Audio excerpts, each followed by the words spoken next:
আমি আৰম্ভ কৰিব ওলাইছোঁ। সদৌ অসম কোচ ৰাজবংশী ছাত্ৰ সন্থাৰ আজি তিনিচুকীয়া জিলা সমিতিৰ শপত গ্ৰহণৰ লগতে কেন্দ্ৰীয় সমিতি কাৰ্যনিৰ্বাহক আছিল। গতিকে আমি প্ৰথমে মই সদৌ অসম কোচ ছাত্ৰ সন্থাৰ সন্মানীয় সভাপতি নিতু ৰাজবংশীদেৱক দুআষাৰ ক'বৰ কাৰণে মই অনুৰোধ জনাইছোঁ। নমস্কাৰ, ধন্যবাদ।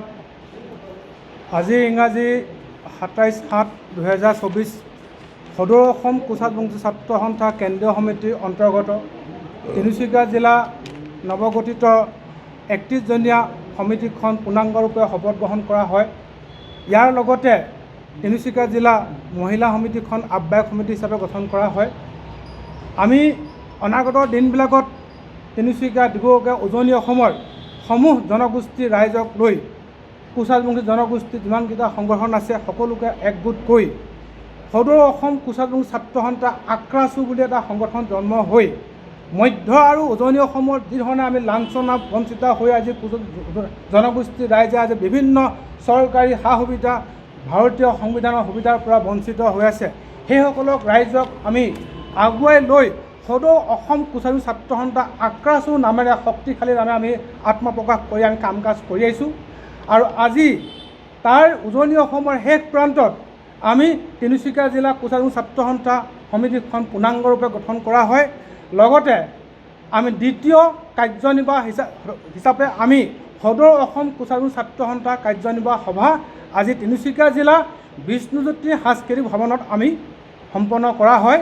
আৰু এই অনুষ্ঠানত সমূহ তিনিচুকীয়াবাসী কোচ ৰাজবংশী জনগোষ্ঠীৰ ৰাইজ আহি উপস্থিত হ'ল।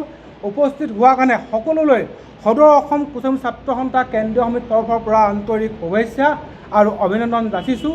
আৰু ইয়াৰ পাছতেই আমি অহা মাহৰ পৰা আমি কোচ ৰাজবংশী ছাত্ৰ সন্থা আক্ৰাছুৱে এটা আমি সংগ্ৰামী সত্তা লৈ আমি আন্দোলন কাৰ্যসূচীৰ কাৰণে আমি আগবাঢ়ি গৈছোঁ। আৰু এই গোটেই কাৰ্যসূচীৰ কাৰণে আমাৰ আজি সভাত উপস্থিত আছে কেন্দ্ৰীয় সমিতিৰ প্ৰধান সম্পাদক দীপক বৰা ডাঙৰীয়াই, আৰু গোটেই কথাখিনি আপোনালোকৰ আগত খুব সুন্দৰকৈ আপোনালোকৰ প্ৰস্তাৱবিলাক ক'ব। মই এতিয়া তেখেতক এই গোটেই কথাখিনি আপোনালোকৰ আগত সম্বোধন কৰিবৰ কাৰণে মই তেখেতক অনুৰোধ জনাইছোঁ। সন্মানীয় প্ৰচাৰ মাধ্যমৰ সকলো সংবাদ বন্ধুলৈ আমি সংগ্ৰামী শুভেচ্ছা জ্ঞাপন কৰিছোঁ। যিহেতু সদৌ অসম কোচ ৰাজবংশী ছাত্ৰ সন্থাৰ জন্মৰ প্ৰায় লক্ষ্য উদ্দেশ্য হৈছে অসমৰ শদিয়াৰ পৰা ধুবুৰীলৈ প্ৰতিটো কোণত থকা প্ৰতিজন কোচ ৰাজবংশী লোকে সমমৰ্যাদা সম অধিকাৰ পাব লাগিবই। সেইটো লক্ষ্যই সদৌ অসম কোচ ৰাজবংশী ছাত্ৰ সন্থাৰ জন্ম হৈছে। কিন্তু আমি দেখা পাইছোঁ যে অসম চৰকাৰে আৰু আমাৰ কোচ ৰাজবংশী কিছু মুখিয়াল ব্যক্তিয়ে অসমৰ কোচ ৰাজবংশীসকলৰ মাজত ভাগ কৰাৰ ব্যৱস্থা গ্ৰহণ কৰা দেখা পাইছোঁ। গতিকে আপোনালোকৰ মাধ্যমে উজনি আৰু মধ্য অসমৰ ফালৰ পৰা যে শক্তিশালীৰ ওপৰত সেই যিসকলে আমাৰ জাতিটোক ভাগ কৰি চৰকাৰক মৌখিকভাৱে যে উজনি আৰু মধ্য অসমৰ জনজাতি নাপালেও কিবা আপত্তি নাই বুলি যিখিনি ভাৱ প্ৰকাশ কৰিছিল, তাক আমি নকৰিবৰ কাৰণে অদূৰ ভৱিষ্যত তীব্ৰ ভাষাৰে গৰিহণা দিয়াৰ লগতে তেখেতলোকক এই ধৰণৰ মন্তব্য নিদিবৰ বাবে আমি সকীয়াই দিছোঁ।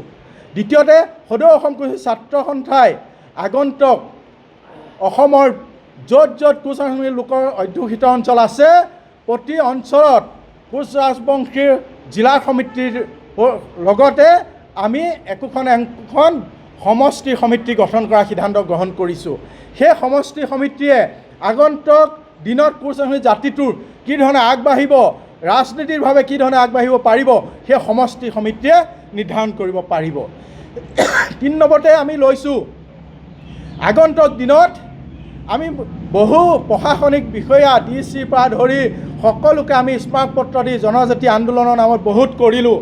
এইবাৰ আমি সিদ্ধান্ত লৈছোঁ অসমৰ প্ৰতিজন মন্ত্ৰী ঘৰে গৈ তেওঁলোকৰ গেটৰ মুখৰ পৰা আমি ধৰ্ণা কাৰ্যসূচীৰ ধৰণে একোটা আন্দোলন আমি ঘোষণা কৰিছোঁ।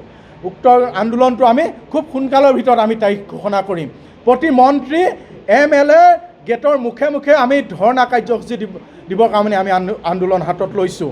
3 নম্বৰতে আমাৰ প্ৰচাৰ মাধ্যমটো শক্তিশালী কৰাৰ স্বাৰ্থত আমাৰ কোচ ৰাজবংশী যে মধ্য আৰু উজনি অসমতো যে শক্তিশালী ৰূপত আছে, তাক আমি ছ'চিয়েল মিডিয়াৰ জৰিয়তে এটা আমি বেলেগ ধৰণে শক্তিশালী ৰূপ ল'বৰ কাৰণে এটা শক্তিশালী টীম আমি গঠন কৰিছোঁ। খুব সোনকালৰ ভিতৰত ছ'চিয়েল মিডিয়াৰ জৰিয়তে চৰকাৰৰ বিৰুদ্ধে আমাৰ প্ৰতি সংগ্ৰামী নেতাই ক্ষোভ প্ৰকাশ কৰিব। দ্বিতীয়তে আমি আৰু এটা তিনিচুকীয়া জিলাৰ পৰা আপোনালোকে চৰকাৰক আমি দুখ প্ৰকাশ কৰিছোঁ। যিহেতু য'ত য'ত জনজাতীয় অঞ্চল হয়, ST য'ত য'ত হৈ আছে, আমাৰ সেই অঞ্চলবোৰত কোচ ৰাজবংশীৰ পৰা ধৰি বিভিন্ন জাতি জনগোষ্ঠীৰ লোকে বাস কৰে। সেই অঞ্চলৰ যিখিনি মাটিৰ অধিকাৰ, সেই জনজাতীয় লোকৰ বাদে বেলেগক কিন্তু মাটিৰ পৰৱৰ্তী নামজাৰি পৰা ধৰি বিভিন্ন সমস্যাত ভুগি আছে। চৰকাৰে আগতে কেবিনেটত কিছু সিদ্ধান্ত লৈ সকাহ দিছিল যদিও সেইটো কিন্তু কাগজে কলমে হৈ উঠা দেখা নাই।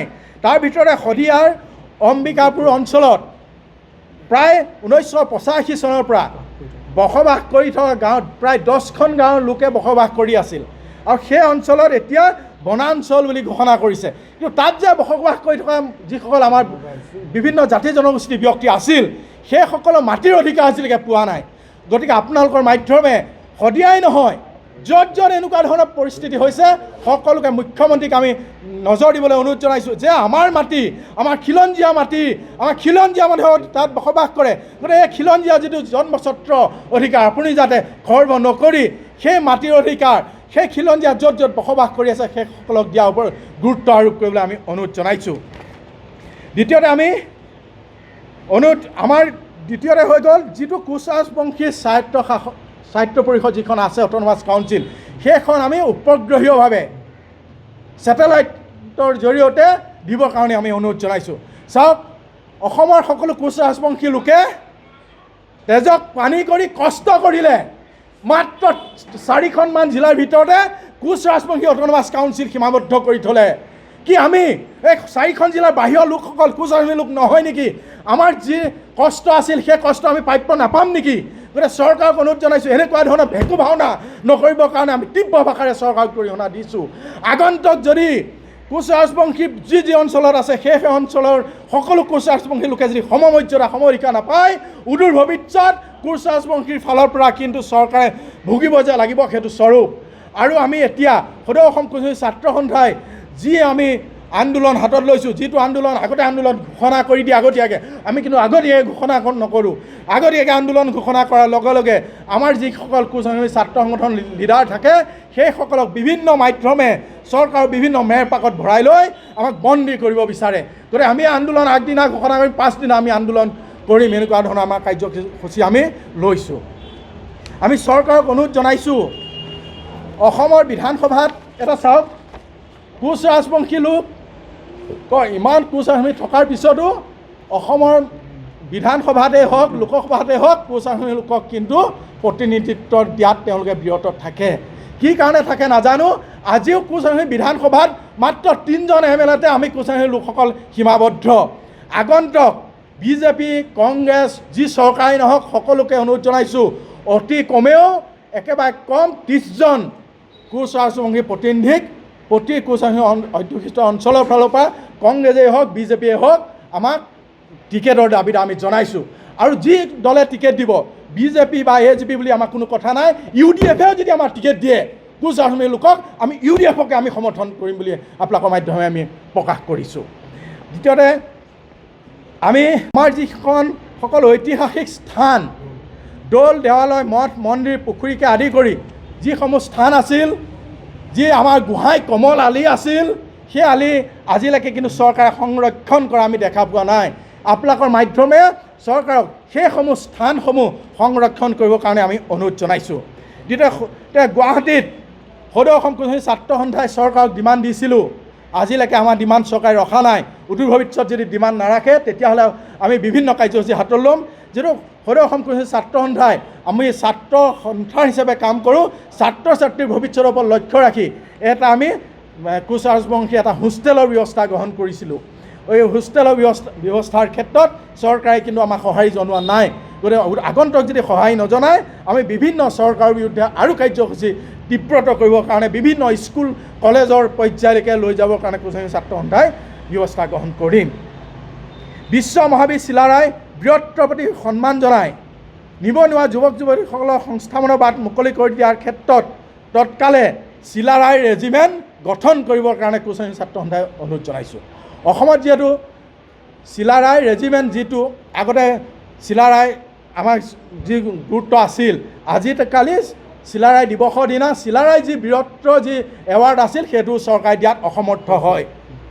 আৰু যি চিলাৰায় এৱাৰ্ড দিয়ে বা অসমৰ প্ৰতি ত্যাগ থকা বীৰত্ব বিশ্ব মহাবীৰ চিলাৰায় যি আৰ্হি আছিল তাৰ ওপৰত সন্মান জনাই সেই এৱাৰ্ড দিব লাগে। কিন্তু সেই এৱাৰ্ডটো আগন্তুক যাতে কোচ ৰাজবংশীৰ বিভিন্ন দল সংগঠন আৰু অসমৰ জাতি জনগোষ্ঠী সকলো লগত মিলিত হৈ সেই এৱাৰ্ডটো চৰকাৰক দিবৰ কাৰণে ঘোষণা কৰিবৰ কাৰণে আমি অনুৰোধ জনাইছোঁ। গতিকে সদৌ শেষত সদৌ অসম কোচ শ্ৰেণীৰ ছাত্ৰ সন্থাৰ ফালৰ পৰা চৰকাৰে যাতে আগন্তুক নিৰ্বাচনৰ আগত কোচ ৰাজবংশীসকলৰ যি জনজাতি ব্যৱস্থা অতি সোনকালে এই ব্যৱস্থা গ্ৰহণ কৰিবৰ কাৰণে অনুৰোধ জনাইছোঁ। নাইবা আমি কোচ ৰাজবংশী ছাত্ৰ সন্থাই আগদিনা আন্দোলন ঘোষণা কৰি পাছদিনা আমি কাৰ্যক্ৰম কৰিবৰ কাৰণে সাজু হৈছোঁ। সদৌ অসম কোচ শ্ৰেণীৰ ছাত্ৰ সন্থালৈ ধন দত্ত ডাঙৰীয়াক আমি নিৰ্বাচন কৰি লৈছোঁ। প্ৰতি সমষ্টিয়ে সদৌ অসম কোচ শ্ৰেণীৰ ছাত্ৰ সন্থাই সমিতি গঠনৰ বাবে নিযুক্তিৰ প্ৰক্ৰিয়াৰে আমি তেওঁলোকক আহ্বায়ক হিচাপে নিযুক্তি আজি সভাই সিদ্ধান্ত গ্ৰহণ কৰি নিযুক্তি দি আমি সেই সমষ্টি সমিতি আমি গঠন কৰিম বুলি প্ৰকাশ কৰিছোঁ।